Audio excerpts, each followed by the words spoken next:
ভিডিওটি junior homeopathic চিকিৎসক বন্ধুদের দেখানোর জন্য এবং শেখানোর জন্য, একটি ভালো মানুষের সাথে পরিচয় করিয়ে দেওয়ার জন্য। This is mister Gobindachandra Saha. উনি এজেড অ্যাবাউট 76 ইয়ার্স, অত্যন্ত ভালো মানুষ। কিন্তু ওনার গলার একটা প্রবলেম হয়েছে। কী প্রবলেম? কাগজগুলো ভোকাল ফোল্ডে একটা সিস্ট হয়েছে। ভোকাল ফোল্ডে একটা সিস্ট হয়েছে, যার জন্যে এই যে লেফট ভোকাল ফোল্ডে সিস্ট হয়েছে। আর এই লেফট ভোকাল ফোল্ডে সিস্ট হওয়ার জন্য উনি কথাটা হোর্স হয়ে যাচ্ছে। Vocal fold, vocal cord is the vocal organ, is the organ for reproducing the voice. একটা মানুষ যে কথা বলে, বিভিন্ন মানুষের যে কণ্ঠস্বর আলাদা। আরে হারমোনিয়ামে তো অনেক জায়গায় চেপে চেপে একরকম স্বর বের করতে হয়, এক এক জায়গায় চাপলে এক এক রকম স্বর বেরোয়। আর প্রকৃতি বলি আর ভগবান বলি, এমন একটা যন্ত্র দিয়েছে যে এক জায়গা থেকেই 1000টা স্বর বেরোয়। And that organ is known as vocal cord. কী কর্ড রে বাবা? সেখানে সা, সেখানেই রা, সেখানেই গা, সেখানেই মা। আর এদিকে হারমোনিয়ামে বা যন্ত্রপাতিতে কী হয়, আলাদা আলাদা চেপে চেপে বের করতে হয়। আর ওখানে ওই এক জায়গা থেকে সব প্রডিউস হচ্ছে। সারেগা, রেগামা, গামাপা, মাপাধা, পাধানি, ধানিসা, সানিধা, নিধাপা, ধাপা, মা, পামাগা, মাগারি, গারেসা। তো এই যে যন্ত্র এখানে যদি সিস্ট হয় তাহলে ডিস্টার্ব হয়ে যায় কথা বলার জন্যে। ওনার হয়েছে, গোবিন্দবাবুর হয়েছে। বলুন গোবিন্দবাবু, ভয়েসটা শোনাই। কী নাম? গোবিন্দচন্দ্র সাহা। বাড়ি কোথায়? দমদম ক্যান্টনমেন্ট। ওখানে আপনার দোকান আছে বললেন? হ্যাঁ। দোকানের নাম? যশোদা গোবিন্দ ভান্ডার। এই গোবিন্দবাবুর ওষুধ প্রেসক্রিপশন করতে গেলে আমরা দেখলাম তাহলে ভোকাল কর্ড সিস্ট, এটা মেন। রাইট সাইডে একটা হার্নিয়া আছে, আঁচিল। এখানে আমাদের ডাক্তারবাবুরা এখানে ওখানে লিখেছে, আপনার ওখানে এখানে আঁচিল আছে অনেক। এই যে warts and moles here and there, many warts and moles, এই একটা গ্রোথ হয়ে আছে। সো সাইকোটিক মায়ের ক্যান্সার হয়েছিল। সো সাইকোটিক হিস্ট্রি, মায়ের ক্যান্সার, শীতভাব একটু বেশি, তাহলে থুজা ভাবা যেতে পারে। আমাদের জুনিয়র ডাক্তারবাবু ডাক্তার বিদেশ সরকার টি অক্সিডেন্টালিস লিখে রেখেছে, থুজা ভাবা যেতেই পারে, ভুল কিছু নয়। কিন্তু কিছু সিমটম আবার গোবিন্দবাবুর লাইকোপোডিয়ামের আছে। রাইট সাইডে hernia, chilly patient, chilly, desire for sweet, চিনি মিষ্টি একটু খেতে ভালোবাসেন, খাবার দাবার একটু গরম খেতে ভালোবাসেন। Medicine maybe Lycopodium, medicine maybe. ল্যাকেসিসের কিছু সিমটম আছে। লেফট সাইডেড ভোকাল ফোল্ড, উনি খুব রিলিজিয়াস মানুষ, ধার্মিক মানুষ। তো কাপড় চোপড় টাইট পছন্দ করেন না ঢিলে ঢালা? একটু ঢিলে ঢালা। সহজে সবাইকে বিশ্বাস করতে পারেন কি পারেন না? করেন। তো ল্যাকেসিসের শুধু রিলিজিয়াস মাইন্ড আর লেফট সাইডেড ফোল্ড সিস্ট ছাড়া আর কাপড় চোপড় একটু ঢিলে ঢালা পছন্দ করে, ল্যাকেসিস ভাবা যেতেই পারে। এখন ফাইনালি আমরা কি ভাববো? তাহলে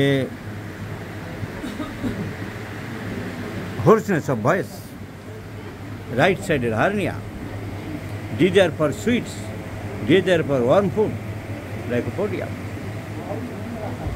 রিলিজিয়াস মাইন্ডেড, ধর্মকর্ম নেই, রামকৃষ্ণ আশ্রমে দীক্ষিত এবং বাড়িতে একটি নিজের ঘরে মন্দির বানিয়ে দিয়েছেন,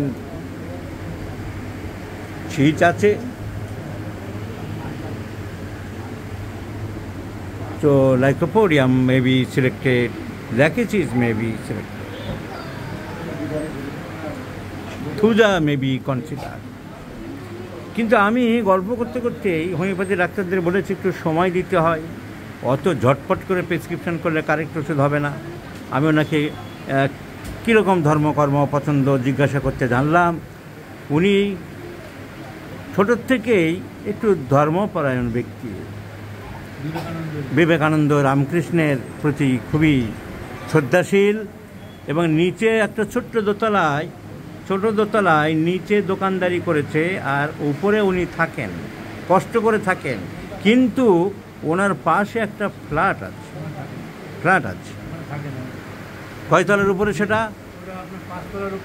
5 তলার উপরে ফ্ল্যাট আছে। উনি ওখানে আরামে থাকতে পারতেন। ওনার ওয়াইফ মারা গেছেন, কিন্তু ওখানে উনি কষ্ট করে ওই ছোট দোতলার দোকানের উপরে থাকেন, কিন্তু ওখানে থাকেন না। কারণ উনি কোটা ভাড়া দিয়ে অনেক অর্থ উপার্জন করতে চাইছেন। উনি কি কৃপণ লোক? তাহলে কি লাইকোপোডিয়াম আরও শক্তিশালী হবে? না, তা নয়। উনি ওখানেই রামকৃষ্ণ বিবেকানন্দের অনেক ছবি টবি দিয়ে ওটাকে একটা মন্দির প্রতিষ্ঠা করে দিয়েছেন। আর পাড়ার সবাইকে বলেছেন যে এইটায় মন্দিরই থাকবে, আমি দোকানের উপরে ওইটুকু জায়গায় থাকবো, কিন্তু এই ঠাকুরের আদর্শ প্রতিষ্ঠা করার জন্য, বিবেকানন্দের আদর্শ প্রতিষ্ঠা করার জন্য এটা মন্দির হিসাবে দিলাম।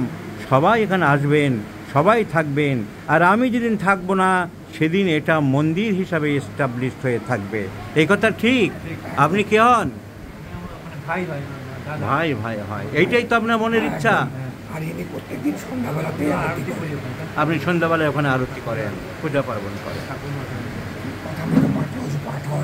পাঠ হয়, মহারাজারাও আসেন। তাহলে আমরা কি বুঝলাম?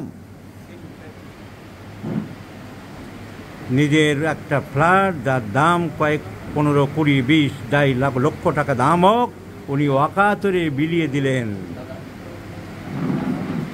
রামকৃষ্ণ বিবেকানন্দের ভালো কাজের জন্যে, তাদের প্রতি শ্রদ্ধাশীল হওয়ার জন্য, তাদের প্রচারের জন্য। তো রিলিজিয়াস শুধু নয়, সিম্প্যাথেটিক মাইন্ড, বড় মনের পরিচয়, দয়ামায়া খুব বেশি। এমনিতে দয়ামায়া কেমন?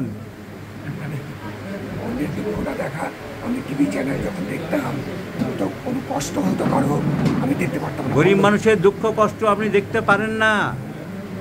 দোকানে ধার বাকি চাইলে দিয়ে দেন। আমার কোনো বাকি নেই, বাকি খাতা নেই, এবং বস্তির মধ্যে আমার দোকান। প্রত্যেক রোববার দিন কেউ বিপদে পড়লে আপনি দিয়ে দেন। So sympathetic. এবং মহারাজের সঙ্গে 22 দিন দক্ষিণ আফ্রিকা গিয়েছিলাম স্বামী জ্ঞানালোকানন্দ মহারাজের সাথে। দক্ষিণ আফ্রিকা, বিবেকানন্দ বাড়ি। So sympathetic minded, with hoarseness, chilly patient, many warts and molds here and there, medicine পাল্টে হয়ে গেল Causticum. So Causticum is the choice of remedy. তার ধন সম্পত্তির উপরে কোনো লোভ নেই, তিনি অকাতরে সব বিলিয়ে দিতে পারেন, যিনি অত্যন্ত বড় মনের পরিচয় দিয়েছেন, যিনি অত্যন্ত sympathetic minded, and Kostikam has a great affinity over the throat, over the larynx, over the vocal cord, over the hoarseness of voice. So Kostikam is the choice of remedy after cutting lachesis, lycopodium and T. occidentalis, my friends. Let's see the result. I shall share you this case. Please remember this gentleman, this case, this video number.